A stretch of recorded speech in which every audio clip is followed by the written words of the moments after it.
So you've gone through so much, Colonel, ang dami na, no, yung death-defying experiences nyo, but here you are, still very healthy and all. Ano yung muna yung learnings nyo sa lahat ng pinagdaanan nyo na halos mamatay na kayo, yung buhay nyo, talagang you put it at risk, no, for the country.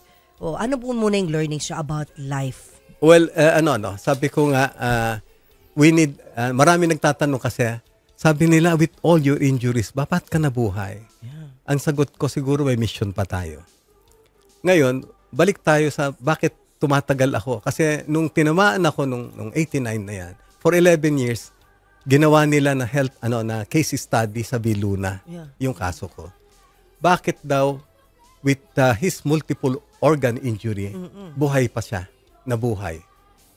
Ang conclusion nila doon sa case study, he was physically fit. I was running 16 kilometers a day during that time.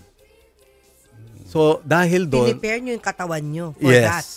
So, ibig sabihin, I was really very strong by yung will ko na mabuhay. And then, yung katawan ko okay. Talaga, so, optimum pa yung katawan. Yes.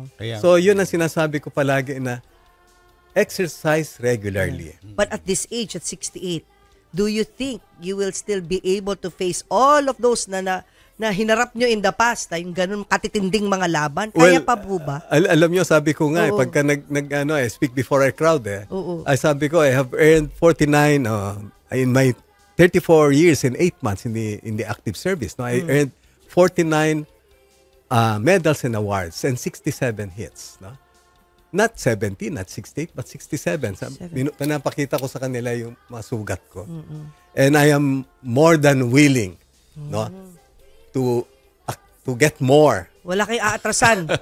Wala atrasan. Wala ko para sa bayan. Tatanggap pa ako na mas maraming bala para sa taong bayan, para sa ating bansa. But on a lighter note, on a daily basis, paano po ang fitness regimen nyo? Anong oras kayo nagigising? Gaano kayo kadalas nag-e-exercise at nagbubuhat po ba kayo ng mga barbell? Ganun? Ang ano ko is body weight. Body weight. Kasi when I wake up in the morning, I wake up at around 4:30 or 5, no?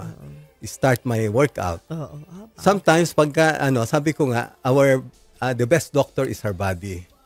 Pag na-feel mo na kaya mo, so nagpuyat ako. Hindi ko pepersahin yung sarili ko, but I do regular exercise in the morning, no? Sometimes I do 300 non-stop push-ups. Papo, 300 push-ups kaya mo? So my record there is 11 minutes 20 seconds. Every day po 'yan? Every other day, every yung kakayanin ko. Hindi naman yung 300.